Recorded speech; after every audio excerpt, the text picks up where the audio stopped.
All right, ladies and gentlemen, we'll now call this particular meeting, Fiscal Responsibility and Economic Development, for April 19th at 3 p.m. to order. Please call the roll. Senator Butler? Senator Carnley? Senator Chasteen? Senator Coleman? Senator Figures? Senator Gavan? Senator Hatcher? Senator Hovey? Senator Kelly? Senator Melson? Senator Roberts? Senator Sessions? Senator Weaver? Senator Gutcher? Here. We have a quorum of 12 people present. We can conduct business at this time. We are going to rearrange the schedule a little bit because I've got a request from Senator Gavan. He's got a House bill that he needs to get to right now. So let's start with SB 166. Senator Gavan, you are up. Thank you, Mr. Chairman. So what this bill does is it addresses only Class 3 municipalities, which Class 3 municipalities in the state of Alabama means Huntsville and Montgomery. And what we're doing is we're taking a page, or we're asking to take a page out of Birmingham and Mobile playbook. Birmingham is the only Class 1 municipality. Mobile is the only Class 2 municipality. And so, you'll hear some people when they're talking about this, talking about bids and TIDs. And so what this would allow is this really copied after Mobile, because what Birmingham has got is they've got the business districts. Let's say you have a section of town, you want to go in, the business owners get together. It takes a majority of the business owners in a particular area, have to be approved by the city council, so there are checks and balances on it. And they can go in and they can do things to establish, it's basically what I call this is a commercial owners association is what it amounts to.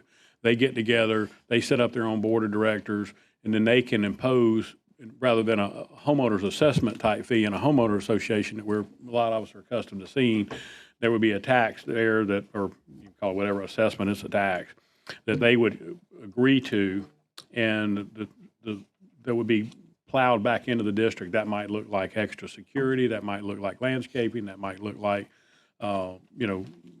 sanitation, or excess, beyond what the city would do ordinarily.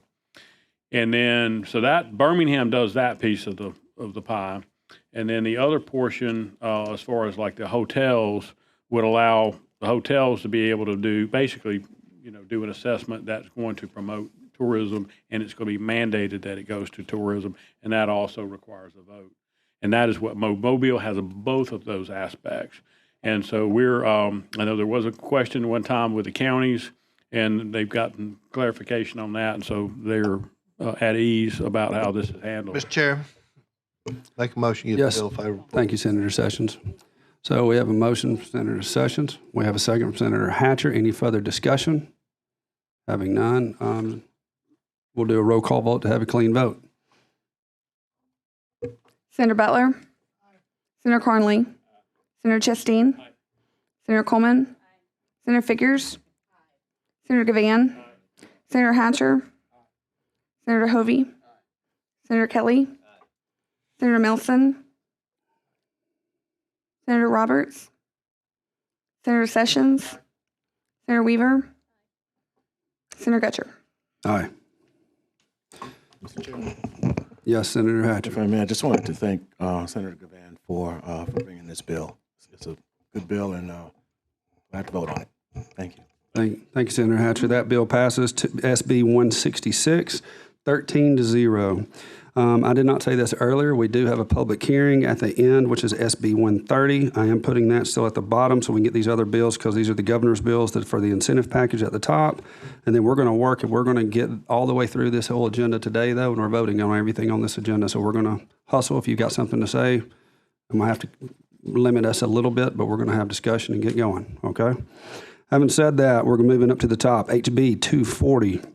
That's the Alabama Jobs Act. Representative Almond, she is not here. This is the Transparency Act from the governor's game plan with the 4 incentive bills. I carried this particular bill, and this particular one she wants to run through committee also, but I do have an amendment for that, and all this amendment does is show exactly what we put the amendments on the Transparency Act.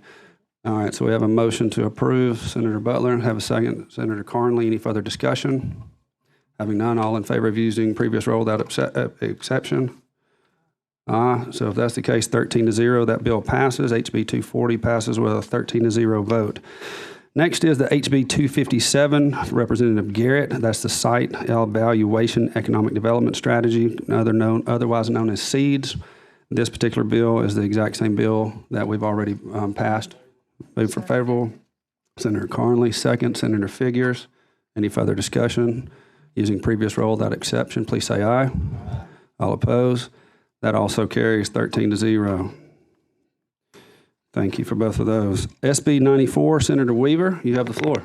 Thank you, Mr. Chairman. This bill addresses juvenile probation services and officers in Shelby County. And currently there are 62 out of 67 counties where juvenile probation officers are state employees. In Shelby County, they are county employees due to the code where Shelby County was less than 1,000 residents from the cut line in 1990 when this law was adopted. So there has been some issue in Shelby County lately. The Shelby County Juvenile Court judge obtained an AG's opinion, and the county cannot supervise these juvenile probation officers, even though they are county employees. So this bill that we're bringing today fixes that situation for them. I have a motion as a favorable. Do we have a second? Senator Figures as a second. Any further discussion? Having none, is everyone okay with using previous rule without exception? Please say aye. All opposed? That carries. That is SB 94 is passed, 13-0 vote. We've already done SB 166 for Senator Gavan, so next on the agenda is SB 183, and that is my bill. This is about motor carriers and the safety guidelines that trucking associations have on their employees and on their subcontract employees. This bill will provide that motor carriers' implementation of safety improvement requirements for all their drivers shall not be considered in determining the driver's status, whether they are a full-time employee or if it goes back and is a 1099 subcontract employee. I have a motion from Senator Chastain. We have a second from Senator Weaver. Any further discussion? Having none, all in favor of using previous rule without exception, please say aye. All opposed? That carries 13-0. And next, we have a public hearing. And yes, please, Senator Coleman. Unless I missed it, zone out sometime on House Bill 240. There's a long amendment sitting in front of us that we adopted. We did, yeah. I missed it then. Every blue moon, I miss something.